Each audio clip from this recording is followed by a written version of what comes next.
আপনি যত বড় গুনাহগারই হন না কেন, আল্লাহর রহমত আপনার গুনাহ থেকেও বড়। শুধু একবার ফিরে আসুন। আমরা সবাই গুনাহ করি, কারো গুনাহ চোখে পড়ে, কারোটা লুকিয়ে থাকে। কিন্তু একটা কথা কি আপনি জানেন? আল্লাহর কাছে আপনি যতবারই ফিরে আসেন, তিনি ততবারই আপনাকে ক্ষমা করেন, যদি আপনি আন্তরিক হন। বলেন, হে আমার বান্দারা, যারা নিজেদের উপর সীমা অতিক্রম করেছ, গুনাহ করে, তোমরা আল্লাহর রহমত থেকে নিরাশ হও না। আল্লাহ সমস্ত গুনাহ ক্ষমা করে দেন। নিশ্চয়ই তিনি ক্ষমাশীল, পরম দয়ালু। এই আয়াতকে অনেক আলেম বলেছেন পুরো কোরআনের সবচেয়ে আশা জাগা নিয়ে আয়াত।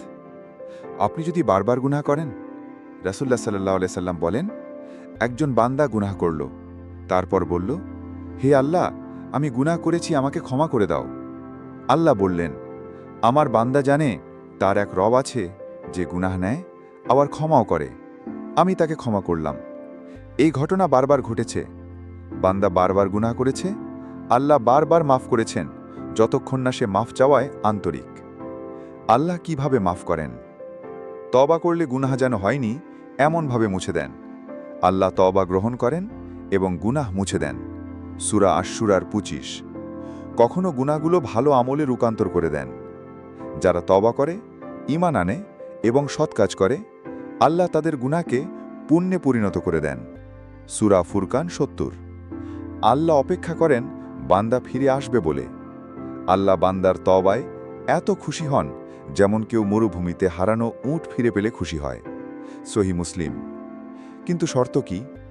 তওবা হতে হবে আন্তরিকভাবে। সেই গুনাহ থেকে ফিরে আসতে হবে। ভবিষ্যতে আর না করার সংকল্প রাখতে হবে।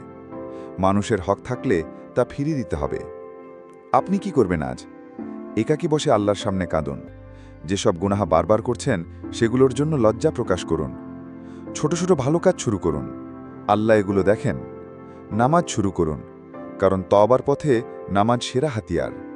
আল্লাহর কাছে বলুন, হে আল্লাহ, আমি আসলেই বদলাতে চাই। শেষ কথা, আপনি যত গুনাহ করেন, আল্লাহর দয়া ততবারই আপনার দিকে ফিরে আসে, শুধু আপনি ফিরে এলে।